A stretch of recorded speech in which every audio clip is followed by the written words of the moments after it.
Conta-se uma história de 3 meninos que queriam saber um pouco mais do que a Bíblia queria dizer sobre enchei-vos do Espírito. Daí eles procuraram um pastor e perguntaram para o pastor o que isso significa. O pastor pegou uma peneira, entregou para esses 3 meninos e disse: olha, vai no rio e encham essa peneira d'água. Quando ela estiver cheia d'água, vocês vão entender o que isso significa. Vocês vão ter a resposta do que isso significa. Eles foram. Chegaram no rio, passaram algum tempo ali tentando encher a peneira d'água, mas logo viram que aquilo não faria o menor sentido. Aliás, disseram: esse pastor só pode estar doido. Como que ele pede para a gente encher a peneira aqui? Pois bem, 2 foram embora e um ficou tentando. Mais tarde, o pastor aparece lá perto do rio para ver qual a conclusão que eles tinham chegado e encontra somente um menino tentando encher a peneira d'água. E ele se aproxima do menino e quando ele vai se aproximando, o menino olha para ele e fala assim: bom, o que você mandou a gente fazer aqui? Isso aqui não tem o menor cabimento. Eu não consigo encher essa peneira d'água, não dá. Eu tento e ela vaza. Sabiamente, o pastor disse para ele o seguinte: pega essa peneira e ponha dentro da água. Dentro, totalmente submersa na água. E ele fez. O pastor olhou para ele e disse o seguinte: para que você seja cheio do Espírito Santo, você precisa estar submerso nele. Você precisa estar nele. Que no domingo passado e nos outros domingos também nós temos falado sobre o que isso significa. O que significa estar submerso, o que significa estar dentro, no Espírito Santo. O que significa isso? Não significa nada mais e nada menos do que a gente andar em intimidade com o Espírito Santo. Do que a gente andar próximo do Espírito Santo. E todo o resto vem. No último domingo a gente falou bastante sobre isso e começamos o encerramento dessa série. Na semana passada foi a primeira parte, hoje é a segunda e última parte do encerramento dessa série. E a gente buscou responder algumas perguntas, pelo menos de 4, 2. A gente respondeu quem é o Espírito Santo e a gente respondeu para que serve o Espírito Santo. Em primeiro lugar, quem é o Espírito Santo, a gente partiu da premissa de quem ele não é. Antes de tudo. Por exemplo, ele não é uma energia, ele não é uma pomba, ele não é uma força, um fantasminha camarada, ele não é uma sensação, mas o Espírito Santo é plenamente Deus em essência, poder e glória. Ele é, assim como o Pai e o Filho, ele é também uma pessoa, porque ele tem sentimento, ele tem vontade, ele tem pensamento. Isso é muito importante porque a gente não constrói relacionamento com um fantasminha camarada. A gente não constrói relacionamento com uma energia. A gente não constrói relacionamento profundo com um foguinho.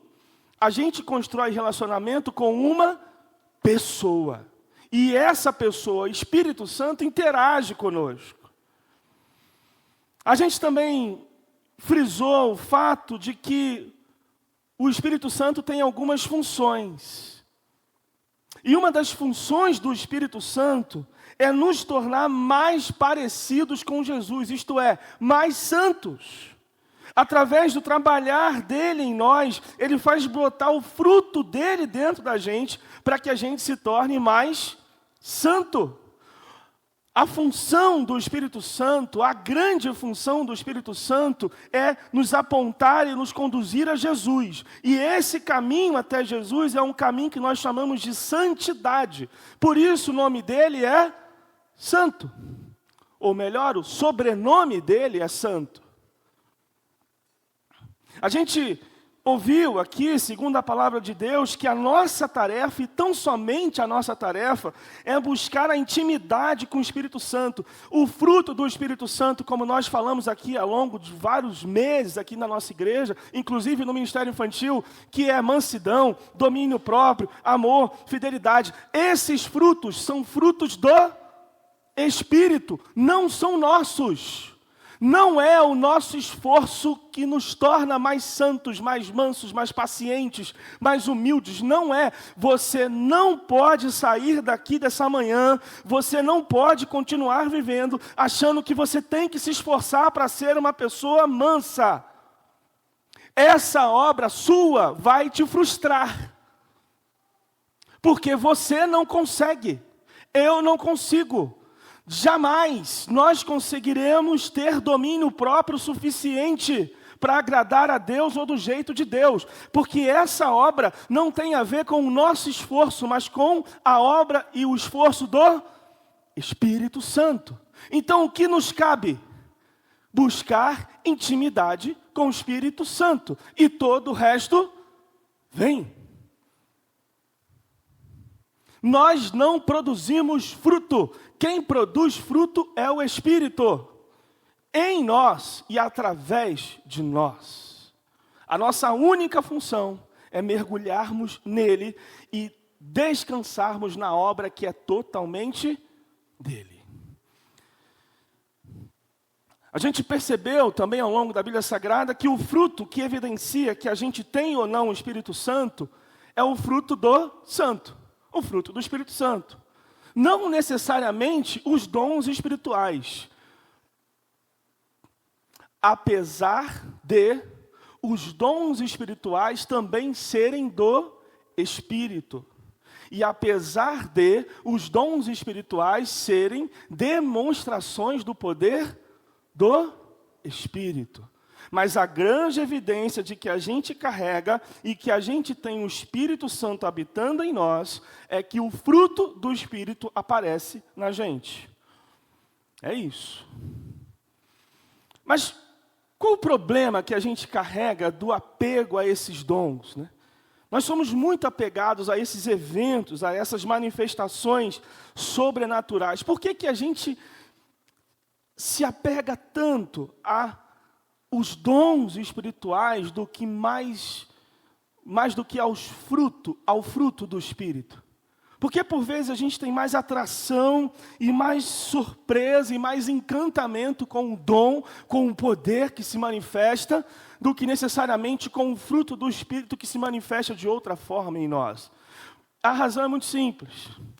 Porque a gente acha que é mais sobrenatural curar, receber uma cura, do que perdoar. Por que que a gente considera que o curar é mais sobrenatural? Porque nós somos muito apegados a coisas concretas. Aquilo que toca, aquilo que a gente sente. Lá no fundo, ou talvez bem na superfície, todos nós carregamos um pouco de Tomé. Eu preciso botar a mão para ver e para crer, senão não funciona para mim. Por quê? Porque para nós o concreto é mais valorizado do que o abstrato. Porque para nós o concreto, aquilo que a gente pode tocar, aquilo que a gente pode sentir, é o que mais importa, porque a gente pode provar, a gente pode experimentar rápido, a gente pode, quem sabe até mesmo manipular rápido, mas o abstrato não. Afinal, o que os olhos não vê, o coração não se importa tanto. Mas veja, esse violão, responde rápido para mim. Esse violão aqui, de madeira, é concreto ou abstrato? Eu aprendi isso, eu quero compartilhar isso com você. Ele é? Bom, aqui já nasce um problema para nós. Se esse violão de madeira é concreto, necessariamente a gente vai ter que afirmar que o espírito que a gente não vê é abstrato. Tudo bem? Mas a pergunta que eu faço é, daqui a 1000 anos, ou até menos, daqui a 100 anos, esse violão vai estar aqui, nessa mesma posição? Sim ou não? Não? E o Espírito Santo vai estar aqui? Quem é mais concreto? Ué, não entendi. Vou perguntar de novo. Daqui a 1000 anos, esse violão vai estar aqui? E o Espírito Santo vai continuar existindo? Então quem é mais concreto? Por que a gente dá mais valor a coisas concretas do que as coisas espirituais? Por que que a gente dá mais valor àquilo que a gente pode ver, que a gente pode tocar e sentir do que o próprio Espírito Santo de Deus, que é eterno? Com R craseado, né? Agora, carioca. Que é eterno, cheio de poder e glória. O apóstolo Paulo diz para a gente que a gente deve se importar não com o que a gente vê, mas com o que a gente não vê. Porque aqui a gente vê, aqui de concreto, vai passar. Mas aquilo que a gente não vê é de categoria eterna, porque vai se perpetuar. É isso que o apóstolo tem ensinado para a gente e tentou ensinar várias pessoas por onde ele se encontrou e por onde ele passou. O que é mais concreto, querido, na sua vida? O espírito ou as coisas? O físico ou o espiritual? O que você se importa mais hoje? Se a gente considera o violão algo concreto, é quase que natural que a gente não vai dar muito valor para coisas que não são concretas. É quase que natural, é quase que automático que a gente vai menosprezar ou até mesmo às vezes subvalorizar o que é espiritual. Porque não dá para pegar. Ninguém pega a humildade, ninguém pega a mansidão. Ninguém dá um banho na fidelidade, sabe? Passa um paninho para tirar o pó do amor. Isso a gente faz com coisas. Ah, Rafael, mas eu quero ver cura. Eu quero ver fogo descer, eu quero ver poder. Até mudei a voz, para você lembrar bem daquilo que você escuta por aí. Eu quero ver profecia. Eu quero ver gente saindo sem a muleta. Tem gente que muda, queridos, até de igreja, para ver essas coisas acontecerem. Tem gente que sai até da igreja, porque não, essa igreja é muito fria, eu quero uma coisa mais quente. Que desça poder. Mas, agora, eu não me recordo de gente me dizendo assim, ah, Rafael, eu queria ser mais manso, eu queria ser mais paciente, mais perdoador. Me indica uma igreja em um lugar que eu possa ensinar as pessoas a ser mais misericordiosas. Que eu possa aprender a ser misericordioso também. E você sabe que quando você pede para Deus mais misericórdia, Ele vai te dar provações que vão desafiar você e treinar você para ser mais misericordioso. Amém? Glória a Deus. Amém? Então pode enviar, Senhor, pode enviar provações para a gente aprender a ser mais, ter mais domínio próprio, mais fiel. Pode enviar. O Senhor ouviu a sua igreja dizendo amém. Tem alguma dica que a gente pode encontrar uma igreja para ensinar as pessoas o que é ser paciente? Rafael, você tem alguma dica de alguma igreja que a gente possa ir para eu ensinar a pessoa, ou alguém, ou algum grupo que é ter mais domínio próprio, ser mais fiel, ser mais leal? Pelo menos eu nunca ouvi. Queridos, eu digo isso com muito amor, o que eu vou dizer agora. Prestem bem atenção no que eu vou dizer agora. Eu digo isso com muito amor, porque eu sei de irmãos muito amados e queridos que enfrentam essas dificuldades aqui e por todo mundo. Mas eu preciso dizer isso para você. Ser outro tipo de gente, ser outra pessoa transformada e moldada pelo Espírito Santo, é de categoria eterna. Receber a cura do câncer, por mais que seja algo maravilhoso, é de categoria concreta. Porque está conectado com o nosso corpo físico, está conectado com a nossa realidade física. E a gente sabe que um dia todos nós vamos morrer. Vamos virar pó. O que é mais importante? Voltar a enxergar ou aprender a perdoar? O que é mais importante? Usar a sua língua para abençoar ou para ensinar as pessoas a serem parecidas com Jesus? O que é mais importante? Fazer ou ser? Ter tudo o que se pode ter ou ser mais parecido com Jesus? O que é mais importante? Em nenhum momento aqui da minha fala eu quero dizer para você que eu estou menosprezando ou que eu não valorizo a cura. Inclusive, nós vamos falar sobre isso já já. Mas o que eu quero que nós saiamos aqui dessa manhã é entendendo que aquilo que é espiritual é de categoria eterna, profunda e duradoura na nossa vida. E todo o resto vai passar. Mas hoje, eu quero responder a terceira e a quarta pergunta. A primeira pergunta foi sobre quem é o Espírito Santo, a segunda pergunta foi sobre para que serve o Espírito Santo, mas a nossa terceira pergunta é essa aí, ó. Por que você precisa do Espírito Santo? Por que nós precisamos do Espírito Santo? Paulo, o apóstolo, nos diz que o Espírito Santo é necessário na nossa vida, porque é Ele quem nos sela, é Ele quem confirma que a gente é filho adotado e redimido de Deus. É o Espírito Santo que prova que nós somos de verdade filhos de Deus. É o Espírito Santo que testifica para nós que nós somos o que Deus diz que nós somos. É Ele quem diz para nós o que Deus espera de nós. E mais, sabe por que a gente precisa do Espírito Santo? Porque a gente precisa ser guiado pelo Espírito Santo. A gente precisa ser conduzido pelo Espírito Santo. O nosso jeito de viver sem o Espírito Santo é furada. O nosso jeito de viver sem o Espírito Santo é furada, não dá certo. Tamanha é a nossa necessidade de ser guiado e conduzido pelo Espírito Santo, porque foi isso que é possível ver e enxergar na vida de Jesus. Tem um episódio muito interessante que pode esclarecer muita gente sobre isso.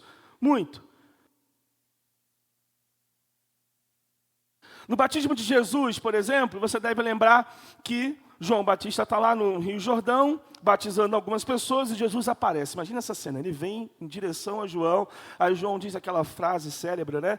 Este é o Cordeiro de Deus, que tira o pecado do mundo, etc. e tudo mais, e Jesus se submete ao batismo de João.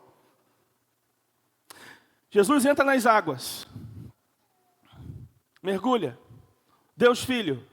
O texto diz que assim que Jesus emerge, ele ouve sim uma voz do céu, Deus Pai falando: este é o meu Filho, que me comprazo, que eu amo, que me dá alegria.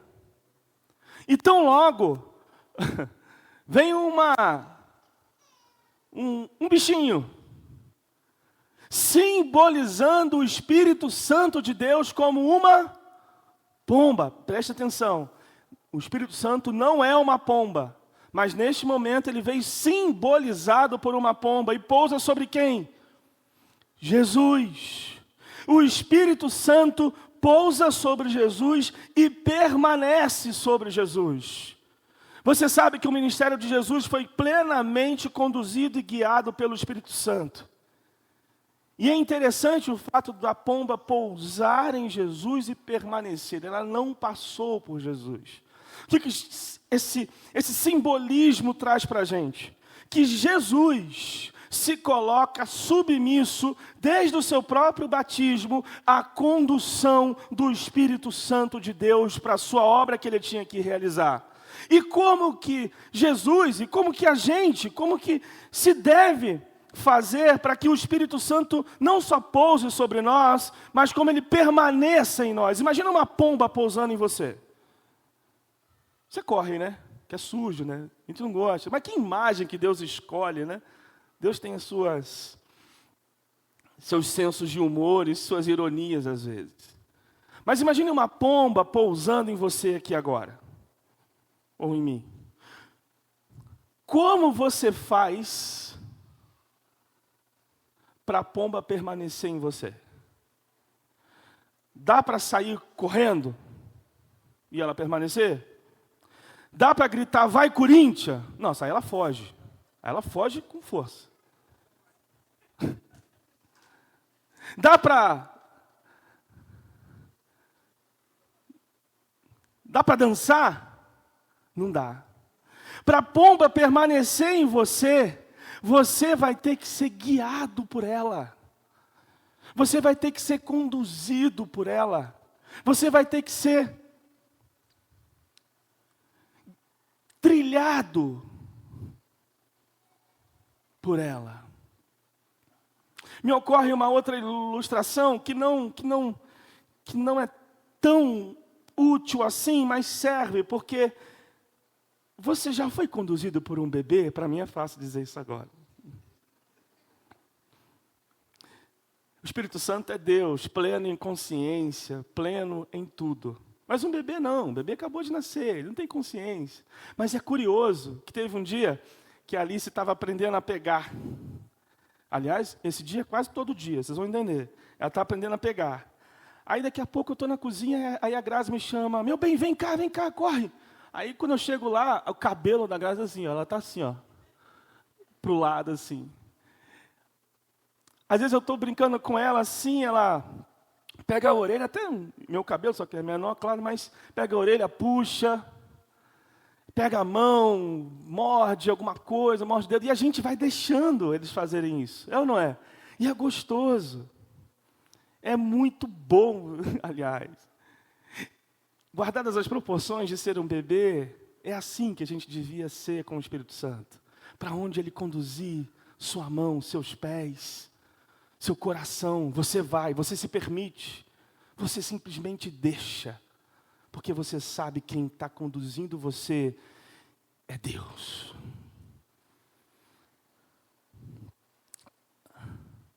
Por isso que quando o Espírito Santo habita na gente, habita em nós, já não é mais a gente que decide o rumo da nossa vida, é Ele.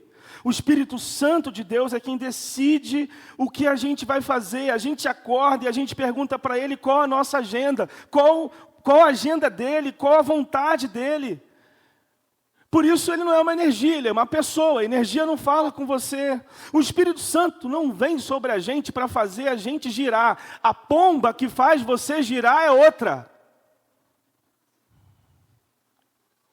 Será que vocês estão me entendendo?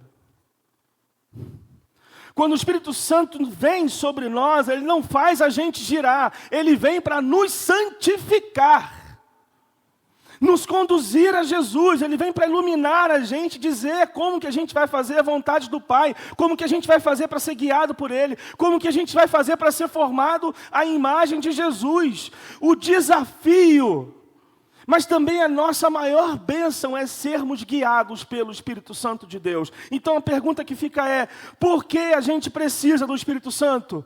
Para que a gente seja guiado segundo a vontade de Deus. E por que a gente precisa ser guiado pela vontade de Deus, queridos? Por quê? Porque se não for o Espírito Santo nos guiando à vontade de Deus, quem vai nos guiar é a nossa carne, é o nosso sentimento, é o nosso desejo.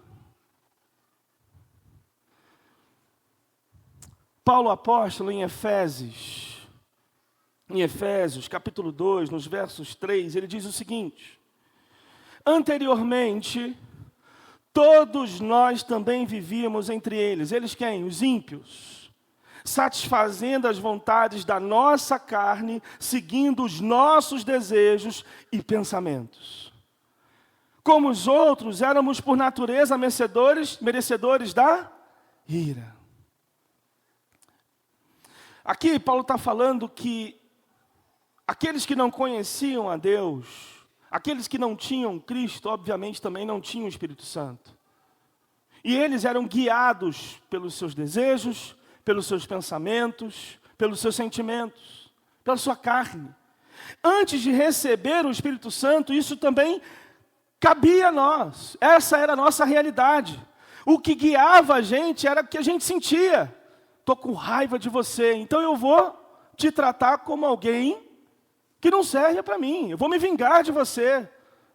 Eu não tenho desejo nenhum bom contra você, então eu vou te fazer mal. Nós somos guiados por nós o tempo inteiro.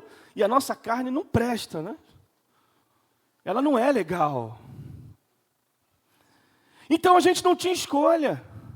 Pessoas eram guiadas, nós, e seja lá quem for que não tem o Espírito Santo, ou quem não tinha o Espírito Santo, era guiado pelos traumas, pelas feridas.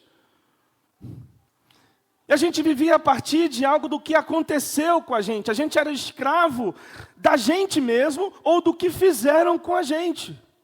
A gente necessariamente tinha que responder às coisas negativas que aconteciam com a gente de forma negativa. Mas não é essa a realidade de quem tem o Espírito Santo de Deus.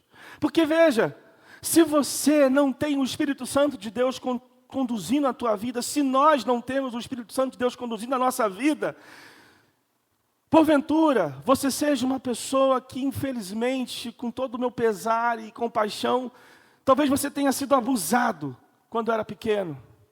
Sem o Espírito Santo, você vai viver sem escolha e vai viver a partir das marcas desse abuso. Talvez você seja alguém que chegou aqui, não conhece o Espírito Santo, ou não desejou, ou não tem buscado uma vida sendo guiada por Ele. Você vive como escravo de uma criação péssima, opressora, exclusivista. Uma criação que você não era querido, que você não era bem visto, que você era execrado da família. Você vai viver assim, escravo desses traumas, desses sentimentos. Mas depois que você se encontra com Jesus, o Espírito Santo vem habitar com você, vem habitar em você. E Ele te dá, e Ele nos dá autonomia para viver. Ele dá para a gente liberdade, para a gente viver agora, não segundo a nossa carne, não segundo os nossos sentimentos, mas de acordo com a vontade de Deus. Você não precisa ser mais escravo do que aconteceu com você, dos sentimentos que brotam em você, dos traumas que aconteceram com você. Você não precisa ser mais escravo daquilo que você pensa, daquilo que você deseja, do que você sente. Agora, com o Espírito Santo habitando em você, você é livre. Você é livre. Você não precisa e você não depende de ninguém ditando as regras para você, de como você tem que reagir. Apenas Deus.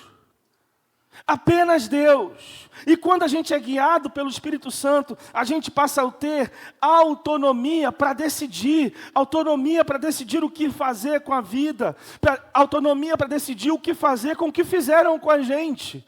Essa é a grande diferença. Exemplo, por exemplo, aqui algo muito simples. A gente pode estar diante de uma situação que a nossa carne quer se vingar. A gente pode estar diante de uma situação que a gente quer falar mal, usar a nossa língua de 2 metros de altura, de 2 quilômetros, para falar mal de alguém, para destruir a reputação de alguém, para afundar algum irmão. A gente tem essa vontade, porque o pecado ainda perturba a gente até Jesus voltar. Mas quando o Espírito Santo está em você, habita em você, você não precisa agir mal e nem falar mal. Você tem poder, você tem liberdade, você tem autonomia para decidir o que fazer com o que você está sentindo. Essa é a obra, ou uma das obras do Espírito Santo. É por isso que a gente precisa dele. A gente não é mais escravo do pecado. Por isso que a gente pode escolher o que fazer e a gente pode escolher fazer a vontade de Deus. Se você é guiado pelo Espírito Santo, se você tem essa submissão a esse cuidado e guiar do Espírito Santo, ninguém tem o poder de fazer você pecar. Nem mesmo o diabo. Nem mesmo a sua carne. Você peca porque você quer. Você não é escravo. Se você é guiado pelo Espírito Santo, você pode decidir como viver, conviver, agir e reagir parecido com Jesus. Você tem essa autonomia, a escolha é sua, você é livre. Nossa bênção e também o nosso desafio é viver ouvindo e sendo guiado pelo Espírito Santo de Deus. Então, o Espírito Santo é Deus e uma pessoa. O Espírito Santo serve para nos tornar uma pessoa melhor, que frutifica, que é parecida com Jesus. E o Espírito Santo é necessário para a nossa vida, porque a gente pode e deve ser guiado com Ele, por Ele, para a gente viver como pessoas livres, fazendo a vontade de Deus. Eu quero responder a última pergunta. Então, diante de tudo isso, como viver no Espírito? Como viver no Espírito? E a resposta é muito simples. Ouvindo, crendo e testemunhando do que Ele diz. Ouvindo e crendo e testemunhando do que Ele fala com você, do que Ele sussurra para você da voz do Senhor. João, no capítulo 16, no verso 13, diz o seguinte, acompanha comigo. Mas, quando o Espírito da verdade vier, Ele os guiará a toda verdade. Não falará de si mesmo, falará apenas o que ouvir e anunciará a vocês o que está por vir. Esse foi um dos textos chaves que o pastor Ademir, inclusive, trouxe em uma das suas pregações domingos anteriores. E esse texto é crucial para a gente entender também uma das funções e como a gente vive no Espírito. Porque nesse texto fica evidente sobre o que o Espírito fala. E também para que o Espírito fala. Ele está diante do Pai. O Espírito Santo está perto do Pai, ouvindo as verdades sobre você. E vem contar sobre como você faz para conhecer a verdade. O Espírito Santo faz parte do conselho da Trindade. E no conselho da Trindade, ele sabe exatamente o que o Pai pensa sobre você. O que o Pai pensa sobre o mundo, sobre a vida. Inclusive sobre Jesus, que é a verdade. Que é a única verdade.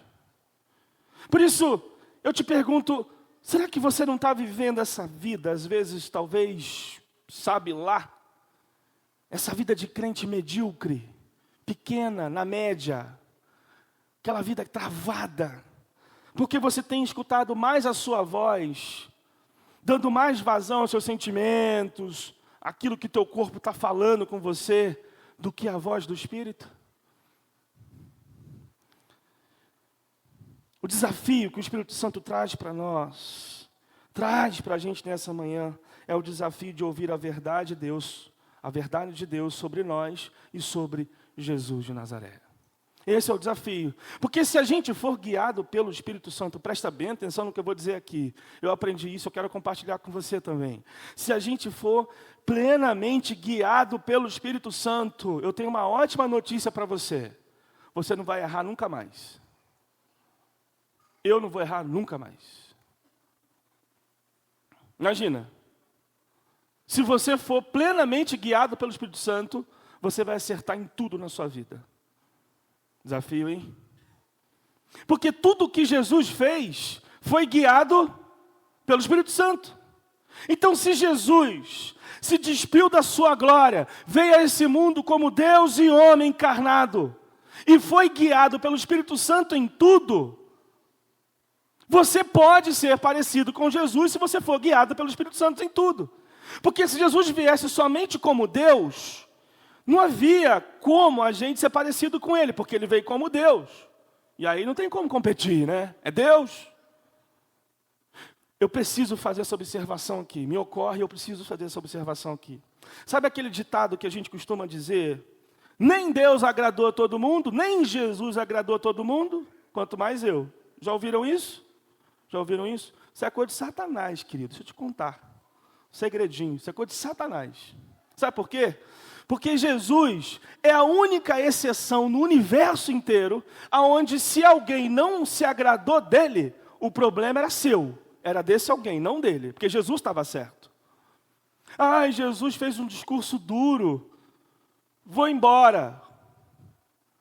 Não, o discurso pode até ter sido duro, mas se você está achando ruim, isso é um problema seu, não é dele, porque ele está certo. Jesus sabia falar, Jesus tinha hora para falar, Jesus era perfeito em tudo o que fazia. Então a única pessoa que não passa por esse ditado é Jesus. Até porque se você coloca Jesus nesse ditado, você coloca ele apenas como um Deus e não como homem. E a gente está vendo aqui que quem conduziu tudo na vida de Jesus foi o Espírito Santo de Deus. E é o mesmo Espírito que habita em nós, filhos de Deus. É claro, é impossível você, ser humano, agradar a todos, porque você é falho. Se nem Jesus, se nem da pessoa de Jesus as pessoas conseguiram se agradar plenamente, quanto mais de você, quanto mais de mim. Amém? O senhor ouviu isso aqui, pai? Deus está falando amém. Se Jesus é a representação máxima de que nem se alguém fosse perfeito, a gente se agradaria dessa pessoa. Então desencana. Desencana. Não existe gente perfeita. Relacionamento gera intimidade. Intimidade gera conflito. Conflito bem resolvido gera maturidade. Geralmente é num conflito que a gente espana e a gente perde a oportunidade de crescer. É por isso que a gente precisa aprender a conviver. Então, se alguém for guiado 100% pelo Espírito Santo, vai ser 100% igual a Jesus. Então Deus está convidando a gente nessa manhã para crescer em intimidade com o Espírito Santo e, consequentemente, como resultado natural, ser parecido com Jesus. Ele é o Espírito da verdade. O Espírito Santo nos conduz à verdade e a verdade é Cristo. E ao nos conduzir à verdade, nós conhecemos a Cristo e também conhecemos a nós mesmos. A pergunta é, você quer a verdade? Você quer a verdade ou você quer continuar sobre as suas mentiras? Você quer continuar vivendo a partir daquilo que você acha sobre você mesmo? Você quer a verdade ou você quer continuar achando que você é um cara legal, uma gente legal, que você está sempre certo, que você tem sempre a melhor estratégia? Você quer a verdade ou não? Porque se você quiser a verdade, você vai precisar mudar. Se você quer a verdade, você vai precisar ser alguém diferente. Hoje é dia de mudança. Vai ser dolorido. Vai ser dolorido. Dói. Dói. Dói. Mas é a verdade. Dói. Mas é da verdade que você precisa. É ela que vai te transformar. É ela que vai mudar você. Porque a verdade é Cristo. A luz de Jesus lança a luz sobre as nossas trevas. E também nos transforma. Não existe atalho, não tem meio termo para a gente conhecer a verdade. Você tem que ouvir e ser guiado somente pelo Espírito Santo para chegar até a verdade. Em Atos capítulo 1, Jesus aparece aos discípulos e diz para eles esperarem pelo Espírito Santo. O Pentecostes, aquele texto, capítulo 2, que o Espírito Santo vem. Só que eles não esperam, ansiosos, estão vendo? Não esperam, estão ansiosos, sentindo que Jesus está demorando muito. Daí eles acharam que estava demorando tanto, mas tanto, que ficaram entediados e tiraram uma brilhante ideia da cabeça de escolher um apóstolo novo sobre a orientação e a verdade de quem? O Espírito Santo não tinha vindo ainda. É Atos capítulo 1, ele só vem no capítulo 2. Eles basearam em qual verdade para escolher um apóstolo? Jesus mandou eles esperarem. Sabe o que eles fizeram? Eles lançaram sorte. Cara ou coroa? Cara, escolhe. Coroa. Gente, então o que a gente aprende aqui? Que toda decisão que a gente toma sem o Espírito Santo você não tem garantia de nada. Você não tem garantia de nada. E também nem que se dê certo, talvez é uma boa garantia para você. Porque Jesus não mandou você fazer isso. É só o Espírito Santo que tem a verdade. Então como que a gente consegue ignorar uma pessoa que sabe exatamente o que a gente precisa? Sabe exatamente a verdade que pode mudar a nossa vida? O Espírito Santo é nosso guia, Ele está disponível para a gente.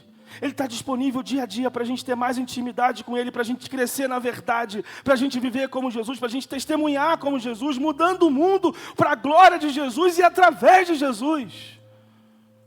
Ele está disponível. E é por meio do Espírito Santo, é através do Espírito Santo na nossa vida que a gente pode mudar o mundo. Nossa, isso é grande demais.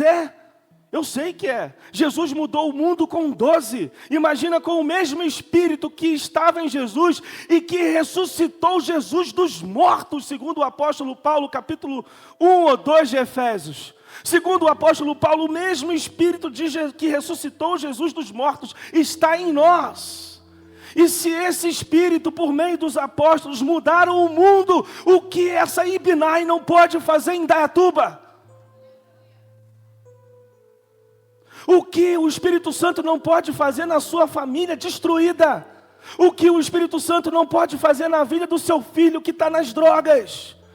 Que está abandonado do Evangelho, que está longe de Deus, que está vivendo para ele mesmo? O que o Espírito Santo não pode fazer?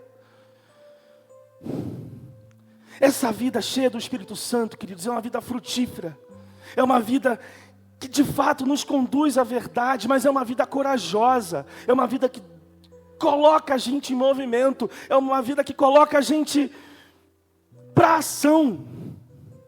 Como o pastor Ademir falou ontem aqui no encontro de voluntários, chegou a hora da gente arregaçar ainda mais as nossas mangas e sermos uma igreja cada vez mais missional, preocupada com a cidade, com o perdido, não com os ajuntamentos que afagam os nossos egos, os nossos sentimentos, os nossos prazeres, as nossas alegrias.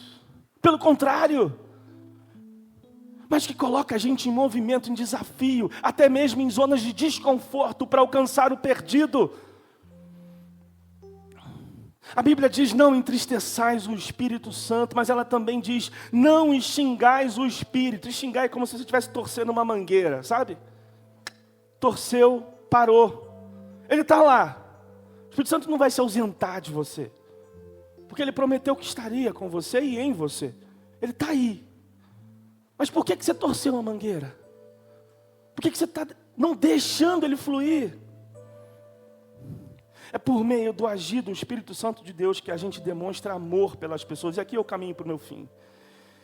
Amor, consideração pelas pessoas. Em Coríntios, Paulo nos diz que os dons servem para servir a igreja. Em Coríntios, Paulo diz que os dons existem para a igreja também servir o mundo. Os dons estão na igreja para que a igreja sirva a igreja. E os dons estão na igreja para que a igreja sirva o mundo. Os dons espirituais, como a gente veio falando desde o domingo passado para cá, servem para sinalizar o dono do dono. O dono que dá os dons. Servem para sinalizar a pessoa de Jesus e a glória de Jesus. Os dons não são a finalidade última. Os dons apontam para o que realmente importa. A gente não idolatra dom. A gente usa dom para testemunhar, para dar testemunho da pessoa de Jesus. E esse alguém merece ser testemunhado, porque tudo é para a glória dele. Coube a Santíssima Trindade convergir todas as coisas no Filho Jesus Cristo de Nazaré. Então é para tudo, e é em tudo em que nós fazemos a pessoa de Jesus ser glorificada. Os dons são importantes para que as pessoas compreendam de forma visível, clara, que Deus ama elas, e nós também. Ela vê isso, por exemplo, quando você ora por ela, mas também enxerga isso quando você investe tempo com ela, quando você investe tempo na escuta com ela. Ela vê que você se importa com ela, que Deus ama ela, quando você ora, e Deus cura ela de uma enfermidade. Deus cura ela de uma dor de cabeça, da dor de joelho, de uma febre.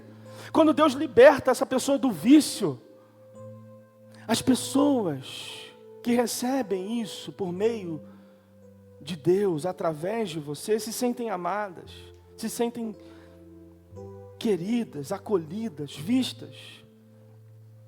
E essa pessoa, quando olha para você, ela vê que você ama, porque você foi capaz de invocar o seu Deus em favor dela. Você investiu o seu tempo, investiu a sua escuta, e sobretudo você invocou aquela pessoa que tem mais importância na sua vida, que rege a sua vida em favor dela. Os dons servem para confirmar que Deus ama essas pessoas e que a gente ama também. Por isso a melhor forma da gente provar, da gente experimentar a pessoa de Deus, a palavra de Deus, a melhor forma da gente utilizar esses dons do ensino, da misericórdia, do acolhimento, do serviço, é quando, por exemplo, você faz a palavra de Deus acontecer onde você trabalha, na sua empresa, na sua escola, na sua casa. Isso é muito simples. Basta você amar as pessoas, testemunhar. Viver como alguém que tem o fruto do Espírito. E também alguém que tem dons espirituais. Que investe, que clama ao Senhor, para que Ele use você como um canal de bênção na vida das pessoas que estão no seu exterior. A Bíblia diz que a gente deve pregar. Eu aprendi isso aqui e isso mudou muito a minha vida. A Bíblia diz que a gente deve pregar, e pregar a palavra de Deus. Então imagina que você, chegando na sua empresa, imagina que você chega lá e conta como foi a pregação de domingo. O que acontece aqui? Um martelo. Aí lá para uma quarta-feira, não é todo dia não, dá espaço também para a pessoa. Lá na quarta-feira, você manda um vídeo, mais outro, martelo. Na outra semana, você manda um presente para ela com alguma mensagem bíblica. Não é tchá, né? É pá, mais um martelo. E assim vai. Daqui a pouco você convida essa pessoa para estar na célula com você. Mais uma martelada. Até o dia que ela volta numa célula e você põe ela no meio do grupo e se levanta e ora pela dor de cabeça ou de joelho dela. E quando você acaba de orar, essa pessoa fica curada. Pá! Assustou, né? Me assustou também quando eu aprendi isso. Olha, martelada final. Foi um processo. Você começou contando do Evangelho, compartilhando no Facebook, no Instagram, alguma mensagem, mais uma martelada. Você chamou ela para almoçar com você, para poder ver como que você se relaciona em casa. Mais uma martelada. Hashtag fica a dica, eu também posso ir nesse dia. Você fez várias coisas e foi martelando. Até o dia que no meio da sua reunião com o seu grupo, você orou por essa pessoa com o seu grupo. E a vida dela teve um impacto por meio de um dom espiritual. Lógico que isso não é programado, porque o Espírito age como quer. Os dons, eles são a martelada final da sua fé. E a Bíblia diz que os dons, os sinais dos dons seguirão aqueles que creem. Falta ousadia para a gente, queridos. Falta ousadia para a gente. Falta ousadia para a gente ver pessoas sendo curadas. O que a gente precisa começar a fazer é começar a agir. Você está orando? Você está se importando em oração, em conversa com essa pessoa? Se a gente colocar a mão nas pessoas, se a gente conversar com elas, se a gente pregar o Evangelho para elas, essa realidade pode se tornar presente na vida dela. Você crê nisso? Pessoas podem ser curadas. Nós ouvimos isso aqui agora há pouco. Tem gente em casa já. Pessoas podem ser transformadas. E qual é a nossa desculpa? E qual é o argumento que a gente usa? Por que a gente não faz isso? Bom, eu diria que em base é porque a gente tem vergonha. Em base é porque a gente ama mais a nossa imagem do que a pessoa que está na nossa frente. É ou não é verdade?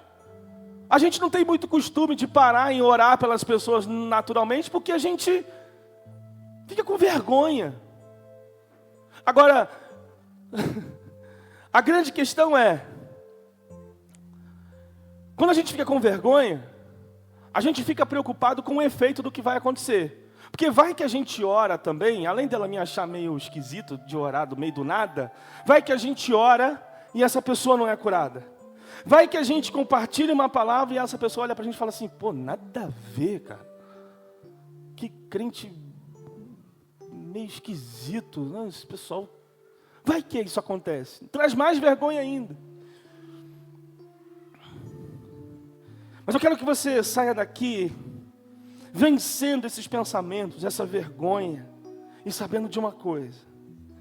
Imagine que você decida orar por alguém que está com dor de cabeça. Vamos pensar assim. Bom,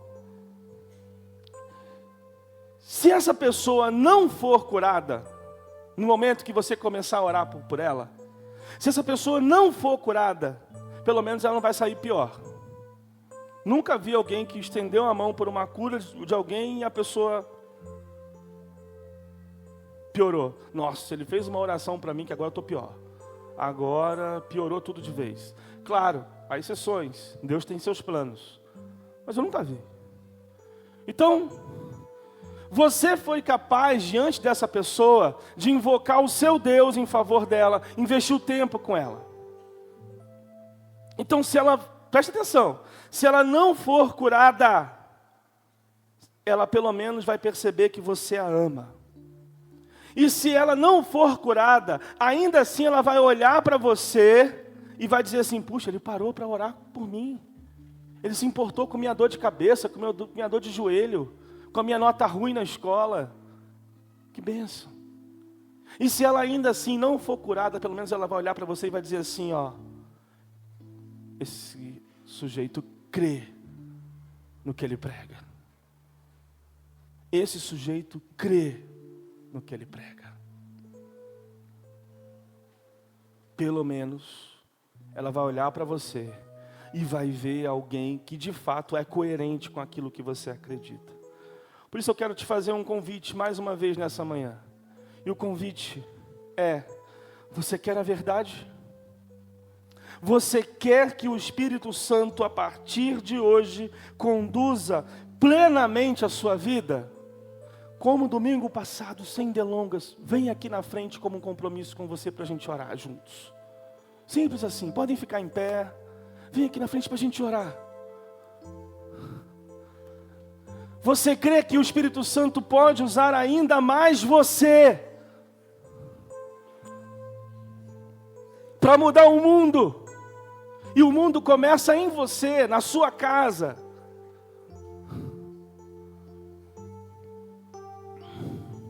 Você quer a verdade? Peça ao Espírito Santo. Você quer a verdade? Peça ao Espírito Santo. Você quer ser usado? Peça ao Espírito Santo. Você quer ser um sinal visível do reino de Deus por onde você andar, por meio dos dons espirituais? Peça ao Espírito Santo de Deus. Pai, em nome de Jesus, aqui está a sua igreja mais uma vez, clamando, Espírito Santo de Deus, vem nos consolar, vem também nos capacitar, vem nos conduzir. Nós assumimos que a maneira como nós temos conduzido a nossa vida tem sido com base nos nossos desejos, nos nossos sentimentos e nos nossos pensamentos. Nós não damos conta de te obedecer e de viver a vida que o Senhor pretendeu que a gente vivesse. Nós assumimos que somos orgulhosos, que achamos que o nosso caminho é melhor. Mas pedimos ao Senhor que nos transforme. Nós submetemos os nossos pensamentos, os nossos sentimentos e os nossos desejos a Ti, para que a partir desse momento, agora, a nossa vida seja plenamente guiada por Ti. Espírito Santo de Deus, nos ajuda. Nos ajude em nossa fraqueza. Interceda por nós. Nós não sabemos sequer orar, sequer falar com o Pai. Nós precisamos de Ti, Espírito Santo de Deus. Nos conduza a uma vida mais parecida com Jesus. Ajude-nos a perder a nossa vida para que a gente ganhe a vida de Jesus. Ajude-nos a nos esquecer um pouco para nos lembrar plenamente do Jesus e do nosso próximo. Em nome de Jesus nós clamamos isso a Ti. Nos dê autonomia para responder de forma santa ao mal que nos fazem. Nos dê poder, nos dê capacidade de reagirmos como Jesus àquilo que a gente sente de negativo, aquilo que a gente deseja de negativo, aquilo que a gente pensa de ruim. Nos dê a mente de Jesus. Nós queremos pensar como Jesus, viver como Jesus. E se é o Senhor, como de fato é, que nos conduz a Jesus, é a Ti que nós clamamos. Espírito Santo de Deus, nos leva à verdade que nos liberta. Faz a cirurgia que precisa ser feita para que a gente seja curado de fato. Sabemos que vai doer, mas é essa dor que nos cura e é ela que nós queremos. Se for essa a Sua vontade, nos conduza no caminho que for preciso, para que a imagem de Jesus seja precisa e realizada e moldada em nós. Como igreja, nós oramos e Te agradecemos. Obrigado, Espírito Santo, pelo Teu conforto e pelo Seu consolo. Amém. Amém. Que Deus nos abençoe. Que Deus nos abençoe.